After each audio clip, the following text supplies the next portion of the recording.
जुड़ चुकी हैं एक और विशेष मेहमान वीएलए अंबाला जी। अंबाला मैम, बहुत बहुत स्वागत आपका आज की इस विशेष चर्चा में जुड़ने के लिए। संक्षिप्त टिप्पणी आपकी जानना चाहेंगे बाजार को लेकर के, और फिर मैम शुरू करते हैं आज के अगले सेगमेंट की तैयारी। पहले छोटी टिप्पणी बाजार पर कैसे देख रही हैं?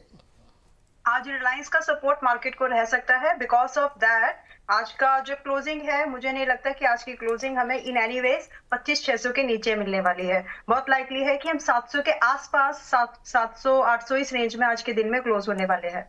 So it's a pull back, पूरा रिवर्सल एक्सपेक्टेशन नहीं है। तो ये एक मार्केट का एक प्राइस बेस्ड आउटलुक है। बाकी जियो फैक्टर जो है, जियो पॉलिटिकल फैक्टर्स, वो तो सबके सब आपको पता ही है कि अगर कोई वार का नाम भी ले कि हाँ भाई लड़ाई होने वाली है, तो उसमें रिएक्शन जो है कमोडिटी मार्केट में और स्ट्रांग दिखता है। तो हमारे जो कमोडिटी मार्केट है, बुलियंस है, वो आगे भी स्ट्रांग रहेंगे। फिर आपके जो भी नॉन फेरो मेटल्स है वो भी। तो एक आउटलुक इंडेक्स मार्केट जो है, जो हमारा निफ्टी 50 है, एक साइडवेज मूवमेंट, और अगले 2 हफ्ते के लिए 25,100 के आसपास की तैयारी रखिए। अभी 25,700 के आसपास हम लोग हैं और बुलियंस में मजबूती बनी रहेगी। That's the. चलिए, ये बात यहाँ पर निकल करके आई है। चलिए आगे बढ़ते हैं और अगले शेयर पे बातचीत शुरू करते हैं। अगले शेयर पे क्यों, अब अगले सेगमेंट की बातचीत करते हैं। और जो सेगमेंट हम लगातार कवर कर रहे हैं वो है PSU। जी हाँ, सरकारी कंपनियों पे बातचीत करेंगे। बजट नज़दीक है तो लगातार जो है हम सरकारी कंपनियों पर हमारा फोकस जो है बना हुआ है। ये आपने सरकारी कंपनियों पे बातचीत शुरू करें उससे पहले ही HFCL पे ऐसा क्या बता दिया कि 65 रुपये पे आ गया। और अंबाला मैम ने भी इस पर एक कॉल दी थी। आज अच्छा चल रहा है। अमित जी, जरा छोटी टिप्पणी। हालांकि PSU का सेगमेंट है लेकिन नज़र पड़ गई, रिकवरी आती हुई दिखाई दे रही है HFCL पे। आप भी टिप्पणी, 10-10 सेकंड की टिप्पणी आप लोगों की, बस संक्षिप्त। ये विपुल जी, ये कंटिन्यूएशन में रह सकती है 67 और 69 90 तक के लिए। अगर किसी को बाय करना है तो 62 के नीचे के स्टॉप लॉस से अभी पोजीशन को ले सकता है 67 और 69 के टारगेट के लिए। ओवरऑल अभी जो प्रीवियस लो लगा हुआ है 6170 का, वो नहीं कटता है तब तक ये बाउंस बैक और शॉर्ट कवरिंग या फिर अपसाइड मोमेंटम ट्रिगर होने की संभावना बनी हुई है। मैम, आपकी टिप्पणी? बाय है, 65 के आसपास खरीदना है तो खरीद सकते हैं, और स्विंग ट्रेड के हिसाब से खरीदे, इंट्राडे पॉइंट ऑफ व्यू से नहीं। और इसमें जो पॉसिबल टारगेट, क्योंकि एवरेजिंग की बात आई थी तो 62-61 के आसपास रिकमेंड किया था। Yesterday it triggered the 62 price. तो अच्छा खासा मूवमेंट इसमें अब बन सकता है। बॉटम बाइंग की एक अपॉर्चुनिटी है, तो यहाँ से आप इसमें एक अपसाइड के मूव को ट्रैक कर सकते हैं। पॉसिबल टारगेट जो मुझे लग पा रहे हैं इंट्राडे में, कम से कम अभी 64-65 पर चल रहा है, कम से कम 68.50 तो लगता ही है। अगर मोमेंटम स्ट्रॉन्ग बन गया तो 75 तक भी जा सकता है। तो स्विंग के हिसाब से ले, शॉर्ट टर्म ट्रेड के हिसाब से ले, और स्टॉप लॉस जो मेंटेन करना है स्ट्रिक्टली वो 60 रुपीज का होगा।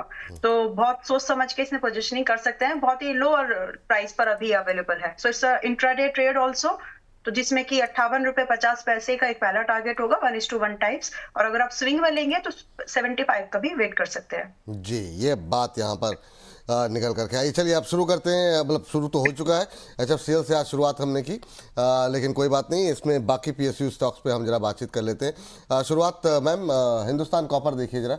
और कॉपर पे दोनों लोगों की राय इसलिए जानना चाहेंगे कि आप दोनों ही की निगाहें कमोडिटी मार्केट पे रहती हैं। क्या अपसाइड दिखाई दे रहा है यहाँ पे एक और PSU कंपनीज में? जी देखिए, शुरुआत में जब आपने मार्केट के बारे में पूछा कि आउटलुक क्या है, तो निकला है मुंह से ये बात कि बुलियंस जो है, जो नॉन फेरो मेटल्स भी है, जो कमोडिटी सेगमेंट के मेटल्स है, वो भी स्ट्रांग रहेंगे। तो लेकिन क्योंकि ये इतने स्ट्रेच मूवमेंट आ गई है, एक अच्छी खासी रैली, ये बताना जरूरी है विपुल जी की 320 से जो नवंबर में चल रहा था, क्लोज टू नवंबर एंड में, आज ये 560 पर है आज की डेट में भी। तो it is close to 75% return in 2 months. तो आप इसका रेंज को समझें तो उसी हिसाब से इसमें पोजीशनिंग करनी चाहिए कि अगर ये थोड़ा बहुत करेक्ट नहीं होगा, जब ये करेक्ट होगा तो 15 से 25% का करेक्शन आप ऐसे ही समझ लीजिए कि इसमें हो जाएगा।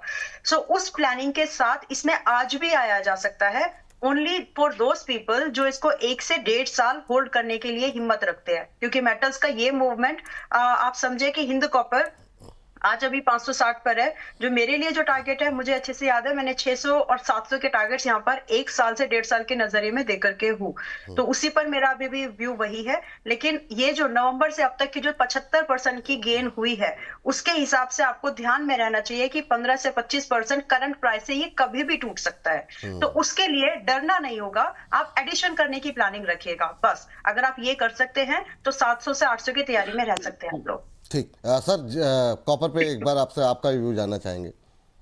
सर अगर डेली चार्ट को देखते हैं तो 627 रुपए तक का पोटेंशियल अभी भी दिखता है, लेकिन ये जो चार्ट पैटर्न बना हुआ है ये पूरी दुनिया को दिख रहा है कि बुलिश चार्ट है, बाजार में एक ब्रेकआउट एक्सपेक्टेड है और एक फ्रेश बाय मोमेंटम को ट्रिगर कर रहा है। अगर इसी को हम मंथली और वीकली चार्ट से कंपेयर करें तो ओवरबॉट सिचुएशन में जाता हुआ दिख रहा है। मेरे अनुभव के हिसाब से एक बार सारे मेटल स्टॉक्स में एक करेक्शन ट्रिगर होना चाहिए। अभी 560 रुपए के आसपास का भाव है। मुझे ऐसा लगता है विपुल जी 495 और 485 रुपए का दायरा एक बार एक कॉपर दिखा सकता है, लेकिन यहाँ पर बेचना नहीं है। अगर किसी के पास लिया हुआ है तो 538 रुपए के स्टॉप लॉस से होल्ड करे। हो सकता है जो टेक्निकल सेटअप सबको दिख रहा है वो सच होता हुआ नजर आए, 617 रुपए तक के टारगेट अचीव हो। लेकिन 538 अगर कट जाता है तो फिर और सस्ते में 485 490 के रेंज पे वापस लेने की कोशिश करेंगे। एग्जिस्टिंग पोजीशन को होल्ड करें 538 रुपए के स्टॉप लॉस है 617 के टारगेट के लिए। 538 कटता है तो अपने पोजीशन को वाइंड अप करिए, 490 का वेट करिए। ठीक। मैम सेल देखिए जरा, क्या यहाँ पर कोई स्विंग ट्रेड बन रहा है? 152 के आसपास एक बार फिर से 150 का लेवल क्रॉस किया है। ये 155-56 के आसपास इसकी बड़ी रुकावट आती है। क्या इस बार इस बाधा को पार कर पाएगा? क्या व्यू है आपका सेल को लेकर के? सेल को लेकर के इट्स एन अपॉर्चुनिटी। अगर आप लोग, मुझे तो बहुत अच्छे से याद है, सेल हमने 128, 27, 132 पर भी दिया और 150 का टारगेट था, हिट हो गया। बट अभी जो हम एक नए आउटलुक की बात कर रहे हैं कि क्या ये चलेंगे या नहीं, तो एक फ्रेश हाई, एक फ्रेश मूवमेंट हम सेल में देख पा रहे हैं। तो अगर आप उससे वास्ता रखते हैं, अगर आप उससे मान ले उस बात को, ये समझते हैं, तो 160 रुपए के लिए पहला इसका टारगेट बनता है और लगभग 180 का दूसरा इसका टारगेट बनता है, close to 180, 2 rupees plus minus कर सकते हैं। तो ये दो टारगेट के लिए हम 3 महीने के दायरे से सेल में फ्रेश पोजीशनिंग भी कर सकते हैं। इसमें स्टॉप लॉस स्ट्रिक्ट रख लीजिएगा, जिसमें कि 151-52 पर जब आप खरीद रहे हैं फ्रेश बाय, जबकि पहला टारगेट 150 का था, इट ऑलरेडी देयर हिट हो चुका है। आई मीन सो डिस्क्लोजर, क्योंकि ये ट्रेड हमने अपने मेंबर्स को भी रिकमेंडेशन में दिया था 150 के लिए। नाउ अगर आप इसको खरीद रहे हैं तो 140 रुपए का स्टॉप लॉस रखें और 160 से 172 ये दो टारगेट के लिए, और इसके बाद आप इसको ट्रेल करके और होल्ड कर सकते हैं अगर 3 महीने का आउटलुक आप लेके चले तो। यानी शॉर्ट टर्म व्यू में भी एक अच्छा अपसाइड का मूवमेंट सेल दिखा सकता है। ठीक। स्टील में हालांकि पीएसयू पे हम बात कर रहे हैं, लेकिन फिर भी सर टाटा स्टील भी उतनी तेज़ी दिखा रहा है, तो मैं चाहूँगा कि ठीक है इसको भी कवर कर लेते हैं, वरना एक अच्छा शेयर छूट जाएगा खाली पीएसयू सेगमेंट की वजह से। टाटा स्टील पे क्या व्यू ले रहे हैं सर अमित सर? सर गजब की तेजी दिखा रहा है। 189 का भाव चल रहा है, 182.50 का इसका ब्रेकआउट था। 182.50 के निकलने के बाद अभी तो ये रुकने का नाम नहीं लेगा, ऐसा आगे भी लग रहा है। बीटीएसटी करना है तो विपुल जी कर सकते हैं, लेकिन प्रॉफिट इमीडिएटली बुक करना रहेगा 195 के आसपास। 195 197 का पोटेंशियल है। तो लेकिन स्टॉप लॉस बहुत बड़ा है, तो क्वांटिटी का एक्सपोजर कम रखना है, क्वांटिटी कम रखना है। 189 188 के आसपास ले सकते हैं 196 के टारगेट के लिए। अगले 2 से 3 दिनों में टारगेट अचीव होता हुआ नजर आ सकता है। टारगेट क्या होता है 195? आपने 194 195 तक टेस्ट हो सकता है आसानी से। 184 के नीचे अगर क्लोज होता है तो पोजीशन को वाइंड अप करना है। बीटीएसटी कॉल बंद कर सकते हैं 194 197 के टारगेट के लिए।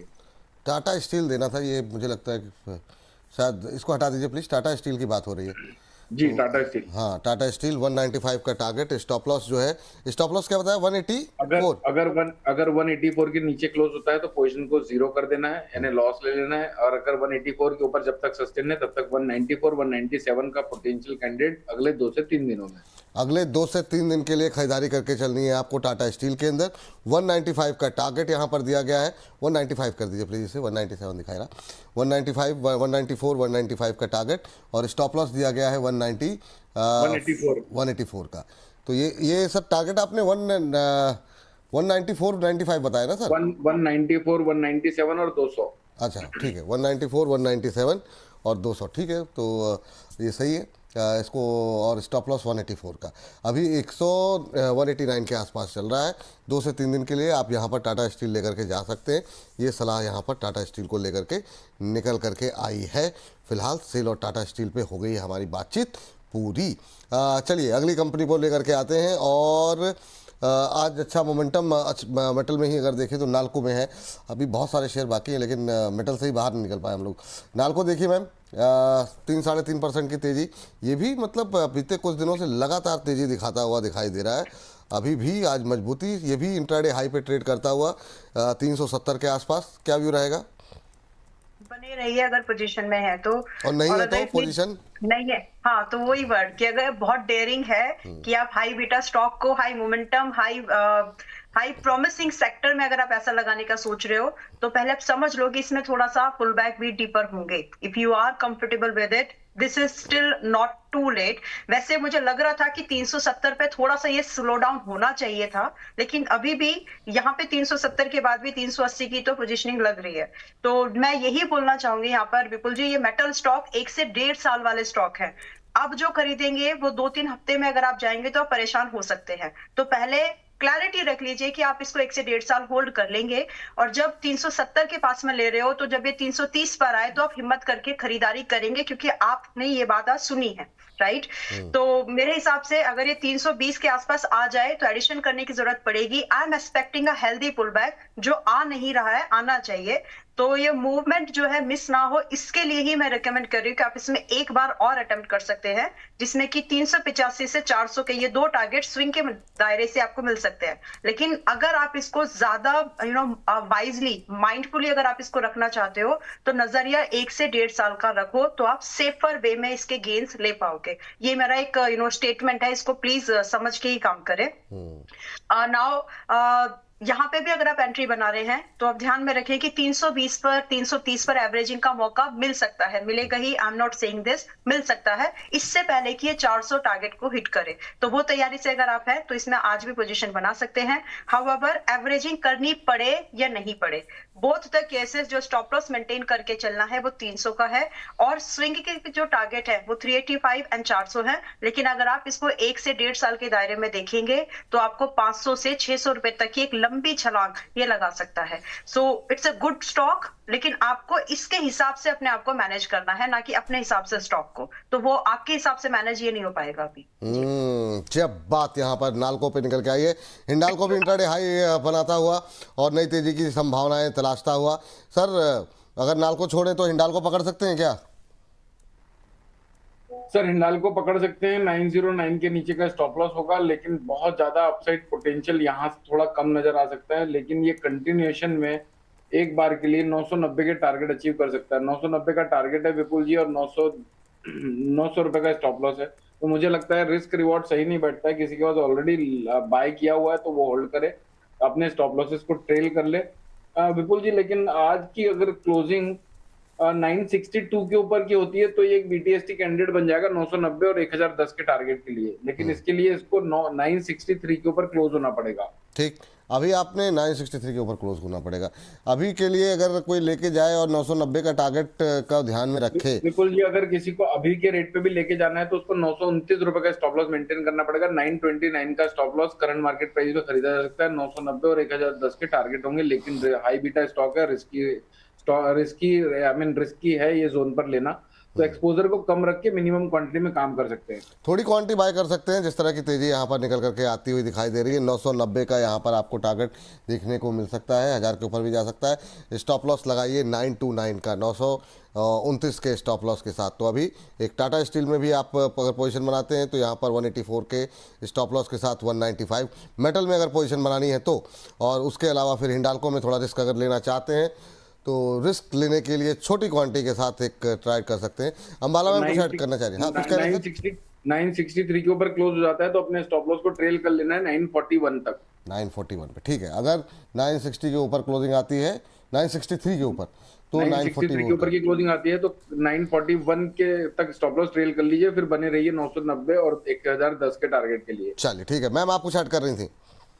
जिंदल स्टील देख सकते हैं हम आज की डेट पे। स्विंग के लिए भी ठीक है, इन्वेस्टमेंट के लिए भी ठीक है, और अगर आपको मिड टर्म का दायरे से ट्रेड करना है तो भी ठीक है। तो अभी जिंदल स्टील 1040 के आसपास में चल रहा है, बहुत ही सही जगह है इन्वेस्टर्स के लिए। स्पेसिफिकली ट्रेडर्स छोटे बेनिफिट लेकर के निकल सकते हैं। तो 1040 के आसपास जब हम इसको खरीद रहे हैं तो कम से कम यहाँ पर 1000 का टारगेट हमारे लिए पहला टारगेट है, और दूसरा टारगेट क्लोज टू 1200 का नहीं, है। पहला पहला टारगेट क्या बताया आपने? 1100 1100 1100। डरा दिया आपने तो।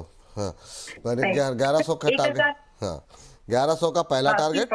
जी, 1100 एक, यस 1100 का पहला टारगेट, 1200 का लगभग आसपास, 1200 का दूसरा टारगेट, और अगर आप एक साल होल्ड कर सकते हैं तो क्लोज टू 1350 तक भी ये जाने की पूरी पोटेंशियल रखता है। रही बात स्टॉप लॉस, छोटा है, ट्रेडर्स के लिए भी, इन्वेस्टर्स के लिए भी, या जो स्विंग ट्रेड करते हैं उनके लिए भी एक छोटा सा ही स्टॉप लॉस है, जिसमें कि आपको सिर्फ 950 रुपए का स्टॉप लॉस मेंटेन करके एक अच्छा खासा होल्ड करेंगे अगर, तो अच्छा खासा रिस्क रिवॉर्ड आपको मिल सकता है। सजेशन ये है कि सेकंड टारगेट के लिए भी वेट करिए, फर्स्ट टारगेट पर ट्रेल करके। इट्स अ गुड, आज के समय में अच्छा लग रहा है मेटल्स को कंसीडरेशन करके। तो तो जो मेटल की तेजी मूवमेंट में सेल में मिस हुआ, कंप्लीट कर लीजिए।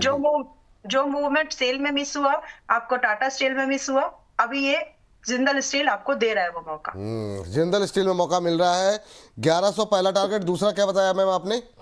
1200 के लगभग, एंड 1350 अगर एक साल का नजरिया लेके चले तो। 1200, 1100 पहला टारगेट, 1200 दूसरा, एक साल का नजरिया 1300, लेकिन स्टॉप लॉस लगाइए 950 का। स्क्रीन पर जरा हो सके तो एक बार दिखा दीजिए। तो मैम का कहना यह है कि अब स्टील में ज़्यादा बेहतर अपॉर्चुनिटीज दिखाई दे रही है।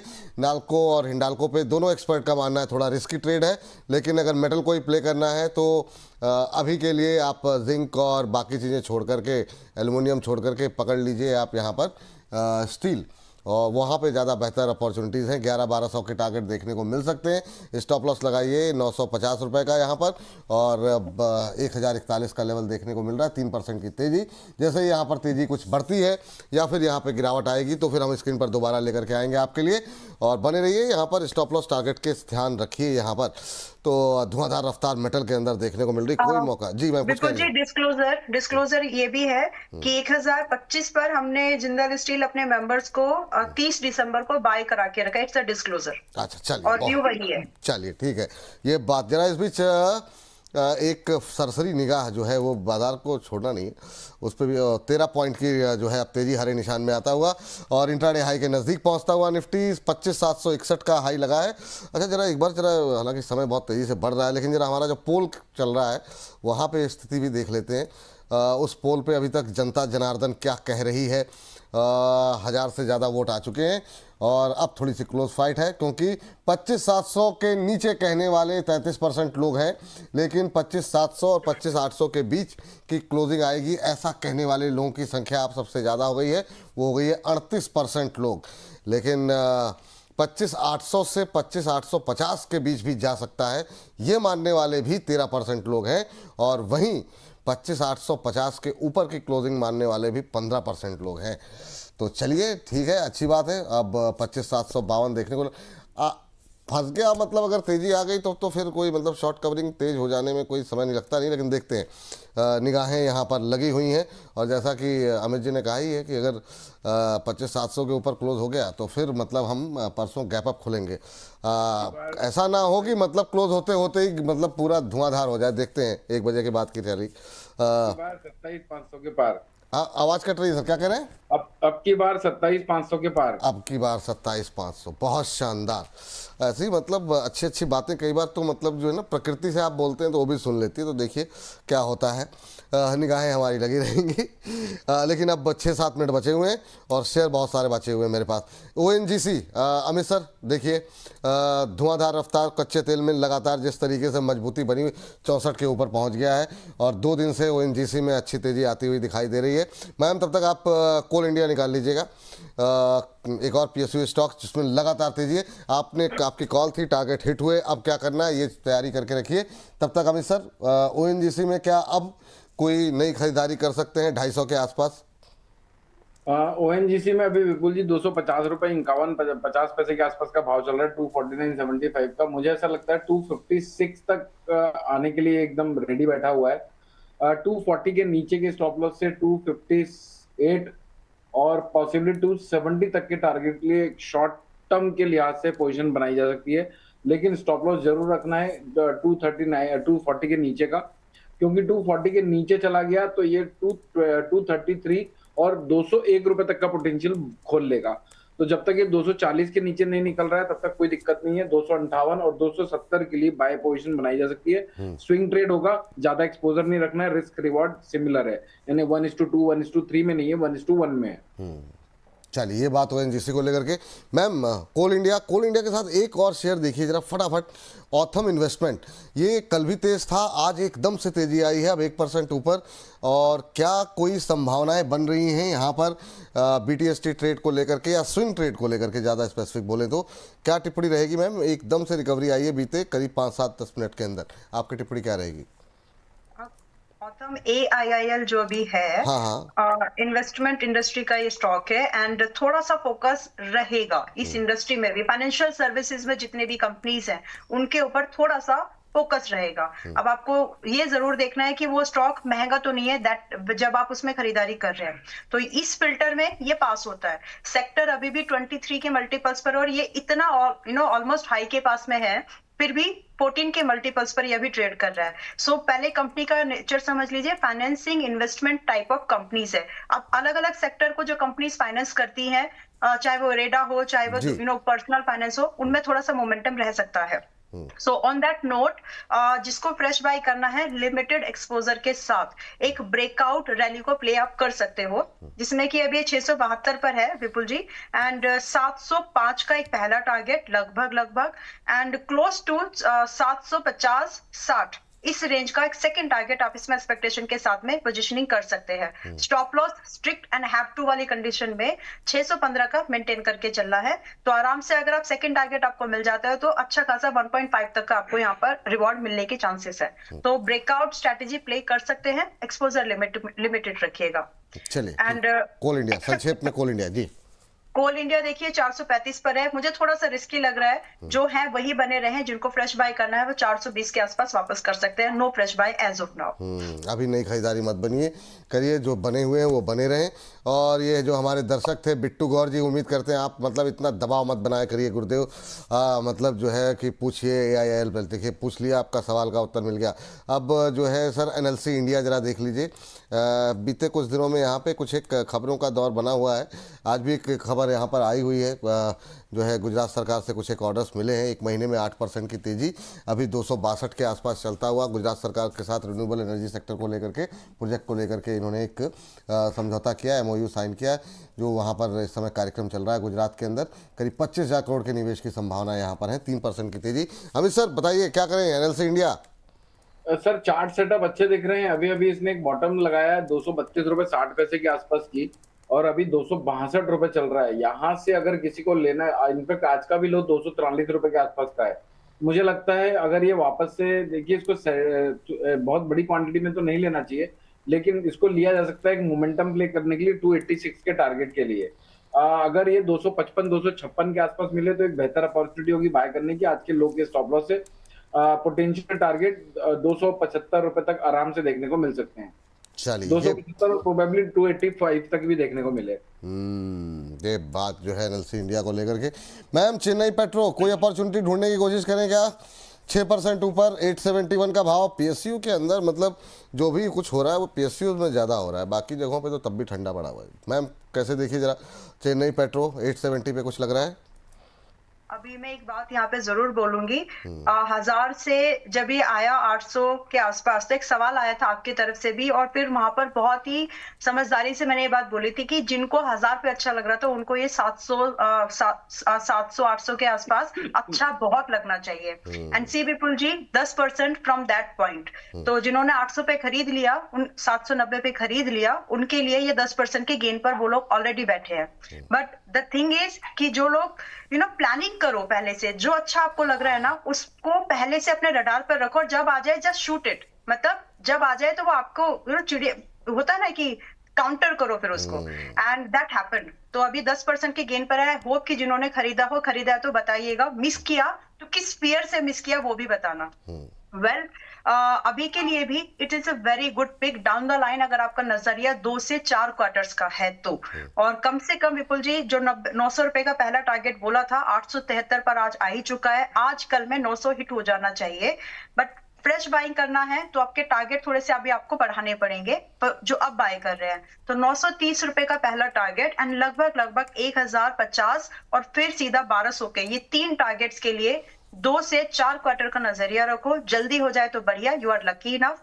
और स्टॉप अगर लॉस कोई जो एक है डेढ़ अगर मान लीजिए 15-20 दिन, एक महीने का व्यू है और आप 900 की बात कर रही हैं, तो पहला टारगेट 927 रुपए के लिए क्यों ना खरीदें अभी? अगर मान लीजिए अगर आप जी 930 का पहला टारगेट है, जो आप खरीद रहे हैं उनके लिए पहला टारगेट 930 है। ओके, जो ठीक। पहले से आके बैठे हैं उनके लिए पहला टारगेट 900 दिया था, ठीक, राइट? ठीक। तो अभी भी इस पे पोटेंशियल है, 930 के लिए आप खरीदार बन सकते हैं। 770 रुपए का इसका एक स्टॉप लॉस है, वो मेंटेन करके चले।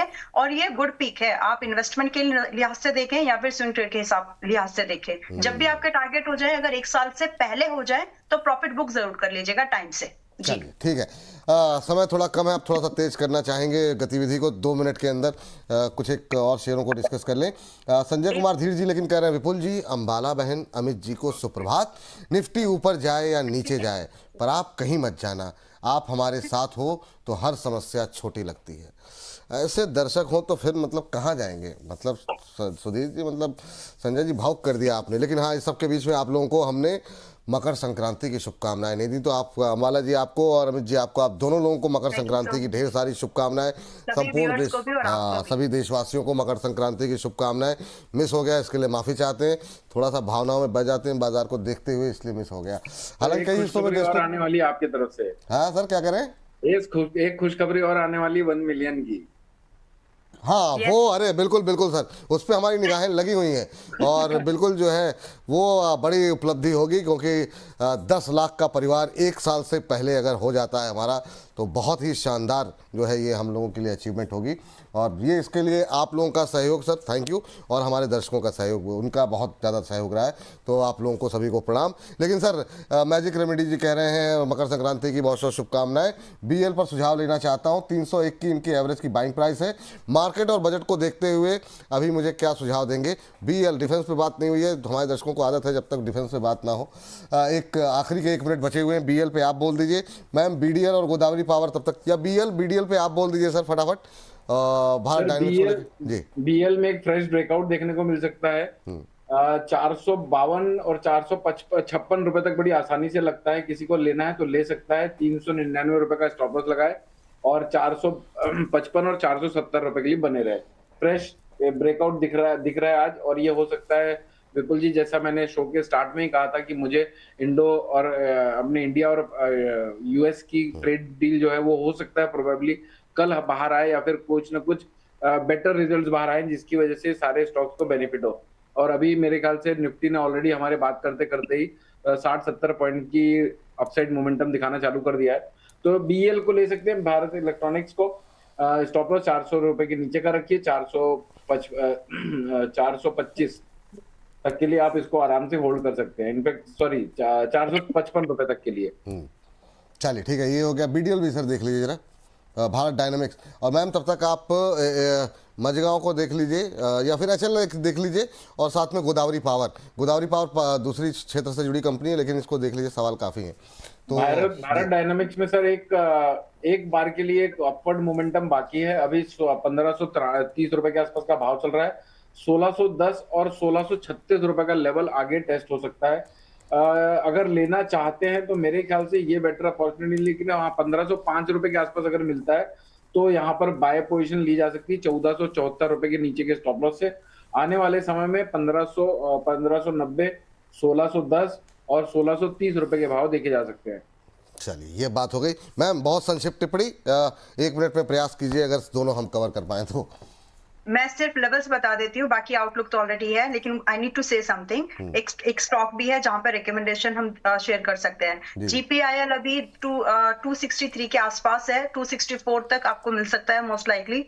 एंड यहाँ से लिमिटेड एक्सपोजर पे 275 और 285 दो टारगेट्स के लिए स्विंग ट्रेड अटेम्प्ट किया जा सकता है with a very have to type of stop loss, जो कि 250 पर मेंटेन करना चाहिए। अगर हिट हो जाए तो फिर दोबारा इसमें हाथ नहीं डालना। HAL इज बेटर अगर आप एक इन्वेस्टमेंट के आइडिया के तौर पर इसको देख रहे हो। और इसमें जो स्टॉप लॉस है, स्टॉप लॉस ना रख के इसको एवरेजिंग का लेवल ढूंढिए। अभी ये 4500 के आसपास आपको मिलेगा, 4490 पे चल रहा है अभी। यहाँ खरीदने वालों के लिए पहला तो टारगेट समझे जो 4700 से लगभग 4700 से लेकर के लगभग 5000 के हैं, और जो नजरिया है वो अप टू 3 मंथ्स का है। तो अपसाइड की मूवमेंट अच्छी खासी बन सकती है अगर मोमेंटम में आया तो। स्टॉप लॉस जो है 4200 का मेंटेन करके चलिए, लगभग 300 पॉइंट का स्टॉप लॉस। एंड विपुल जी, जो आपका 1 मिलियन वाली ये जो बात है ना, देखिए इतने सारे एंकर्स, इतने सारे होस्ट हम देख ही रहे हैं, but the way you put the energy in the show, और जिस तरह से आप यूजर्स को लेकर के बहुत कनेक्टिंग फील करवाते हैं उनकी प्रॉब्लम्स को समझते हुए, तो वो एक अलग बात है आपके एज एन होस्ट। मैं आपको ये बात बोल रही हूँ कि आप अच्छे से उस चीजों को मैनेज करते हैं, इसीलिए वरना इंफॉर्मेशन जो यहाँ है वो बाकी जगह पर भी है, right? But that credit I would like to give it to you, because आप अच्छे से काम कर रहे हैं। आपका थम्स अप। धन्यवाद मैम। और ये सारी ऊर्जा आप लोगों से आती है। आप लोग जिस एनर्जी के साथ लगे रहते हैं, तो लगता है कि नहीं, आपकी लोगों की एनर्जी को मैच करने के लिए थोड़ा सा, मतलब अगर नहीं मैच करेंगे तो फिर समस्या हो जाएगी। लेकिन चलिए, इस सेगमेंट को समाप्त करने की बारी तो हो ही गई है, लेकिन हमारे एक दर्शक हैं प्रदीप वर्मा जी, कह रहे हैं सर और मैडम, इस पवित्र अवसर पर आपको और आपके परिवार को स्वास्थ्य, समृद्धि और खुशियों से भरा नया उड़ान भरा साल की शुभकामनाएं देता हूं। तो प्रदीप जी, थैंक यू, इतने अच्छे आप लोगों की शुभकामनाओं के लिए बहुत बहुत धन्यवाद। और गुंजन जी, माफ़ी चाहेंगे आपका सवाल नहीं ले पाए, पहले डिस्क्लोजर ही ले लेते, वरना भाई साहब ऐसा ना हो अमित जी नाराज हो जाए कि मतलब जो है सब कुछ बाकाम खत्म। मैं तो कॉल लेने के लिए रेडी बैठा हूँ। अच्छा, कॉल है, चलिए सर, पहले तो फिर कॉल ले लेते हैं ना सर, आइए पहले फिर सर हमने SBI बैंक को 975 रुपए में भी रिकमेंड किया था 1100 रुपए के टारगेट के लिए। अभी भी लेने लायक है। 1024 रुपए 50 पैसे का भाव चल रहा है। अगर ये 1000 आज का लो है, इसका 1021 रुपए 20 पैसे, 1017 रुपए से 1020 रुपए ने आज के लो से 1017 रुपए तक बाय किया जा सकता है। आने वाले टाइम पर हो सकता है 8 से 15 दिनों के अंदर हम इसमें 1075 रुपए का भाव देखें। क्लोज टू क्लोज बेस में 1000 रुपए के नीचे जब तक नहीं जा रहा है, तब तक ये रिस्क रिवॉर्ड भी बढ़िया बैठ रहा है, और इसमें खरीदारी करने की सलाह है। और किसी के पास अगर है होल्ड तो उसको होल्ड करे, कोई दिक्कत वाली बात नहीं। 1075 के आसपास प्रॉफिट बुकिंग करने की अपॉर्चुनिटी ढूंढे। और अगर ये कॉल सही हो जाता है तो अब की बार बैंक निफ्टी 61,000 के पार, बैंक निफ्टी 61,000 के पार। वाह वाह वाह वाह, बहुत शानदार सर। ये जो अच्छे अच्छे शब्द हैं, मतलब ये मतलब बोलते रहिए। और आपने जब से ये सब चीज़ें बोलनी शुरू की, बाजार भी नीचे से रिकवर हो गया है और 25,775 का अभी जो है वो हाई लगा है, तो वहीं के आसपास ट्रेड बिल्कुल जी। अभी क्या हुआ है ना, मैक्सिमम आम जनता भी और मैक्सिमम एनालिस्ट भी एक मंदी एक्सेप्ट कर चुके हैं। और मेरा मानना यह है कि जो दिखता है वो होता नहीं, और जो होने वाला होता है वो दिखाया नहीं जाता है। तो अभी ये बेस्ट टाइम है इंडिया और US के ट्रेड डील को डिस्क्लोज करने का, जो बहुत टाइम से होल्ड पे रखी हुई है। चलिए सर, आपके मुंह में घी शक्कर, देखते हैं क्या होता है। डिस्क्लोजर तैयार रखिए। बस तब तक बजट के बारे में बता दें कि बजट तो हर बार आता है, लेकिन क्या वाकई में आपको वो समझ में आता है? अगर नहीं आता है तो इस बार आएगा, क्योंकि आपको द बोनस का वेबिनार ज्वाइन करना होगा। इसके लिए वेबिनार में द बोनस के संपादक अंशुमान तिवारी और शुभम शंखधर बताएंगे आपको कि बजट को कैसे देखा और पढ़ा जाए। इकोनॉमिस्ट आलोक पौराणिक भी बताएंगे कि वित्त मंत्री के भाषण में आम आदमी के लिए क्या खास रहेगा। ये वेबिनार 3 पार्ट्स के अंदर हम जारी करेंगे। पहला पार्ट 17 जनवरी को आएगा, जिसमें ये बताया जाएगा कि बजट में क्या चीज़ें महत्वपूर्ण होती हैं और क्या आपकी जेब पर क्या वो असर डाल सकती हैं। दूसरा पार्ट बजट के बाद 2 फरवरी और तीसरा पार्ट 4 फरवरी को आएगा। इन दोनों पार्ट्स में बजट का पूरा विश्लेषण होगा और आपको बताया जाएगा कि बाजार में कहाँ है मुनाफे की खबर। इसलिए इस वेबिनार में हिस्सा लेने के लिए तुरंत अपना रजिस्ट्रेशन अवश्य करवा लें। तो ये फिलहाल के लिए होगा, ध्यान करें। बजट समझना है तो ये वेबिनार जरूर देखें। लेकिन इन सबके बीच में सर आपका डिस्क्लोजर पहले, अमित सर।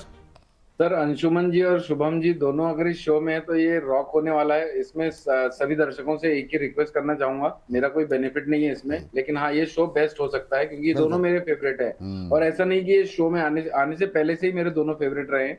अंशुमन जी तो वाव है। हाँ बिल्कुल, तो समझाने वो का जो उनका चीजें तरीका है और बड़ा एकदम अध्ययन सरल करते हैं भाषा सब में, लोग। जी। एकदम सरल भाषा में आम आदमी की तरह, तो ये शो बेस्ट होगा। तो आप लोगों से ये अनुरोध है कि अगर सीखना चाहते हैं, लॉन्ग टर्म में अपने आप को इस मार्केट में रखना चाहते हैं, शो को जरूर पार्टिसिपेट करें। बाकी आज जो भी स्टॉक्स हमने डिस्कस किए हैं विपुल जी, हम मेरी पर्सनल पोजीशन कहीं पर नहीं है। हो सकता है हमने अपने क्लाइंटों को same call same views share किए हुए हो। आप जो भी पोजीशन बनाते हैं अपने फाइनेंशियल एडवाइजर से संपर्क करने के बाद, रिस्क को एनालाइज करने के बाद ही कोई ट्रेड ले। मेक श्योर जिससे भी आप संपर्क करते हैं वो सेबी रजिस्टर्ड रिसर्च एनालिस्ट हो। बिल्कुल मैम, आपकी टिप्पणी, आपका डिस्क्लोजर। यस, बहुत सारे स्टॉक्स डिस्कस हुए हैं। अगर एक केएसएल अकाउंट है जिसमें कि एक मेटल सेगमेंट से कल्याणी स्टील अभी 4703 पर चल रहा है विपुल जी, और आसानी से मुझे तो लगता है कि ये 740 का लगभग 800 के ये दो टारगेट्स को चेस कर सकता है। रिस्क छोटा है, 650 का एसएल रख के अगर हम इसमें करंट प्राइस पर इसको देखें as a swing trade opportunity, तो केएसएल कल्याणी स्टील अभी अच्छा लग रहा है। डिस्क्लोजर के तौर पर बहुत सारे स्टॉक्स रिकमेंडेशन शेयर किए हैं, अपना व्यू रखा है, एंड सिमिलर व्यू हमारे मेंबर्स के पास भी हो सकता है, चाहे वो स्विंग ट्रेड के लिए हो, इन्वेस्टमेंट के लिए हो, या फिर मिड टर्म अपॉर्चुनिटीज के तौर पर डेरिवेटिव्स में या फिर दूसरे कमोडिटी सेगमेंट में। Well, trading and investment subject to market risk, समझते हुए काम कीजिएगा। रिस्क पहले, प्रॉफिट टारगेट बाद में, वो समझेंगे तो फिर आप अपनी कैपिटल को प्रोटेक्ट कर पाएंगे। Thank you so much. प्रतिभूति बाजार में निवेश बाजार जोखिमों के अधीन है। निवेश करने से पहले सभी संबंधित दस्तावेजों को ध्यान से पढ़ें।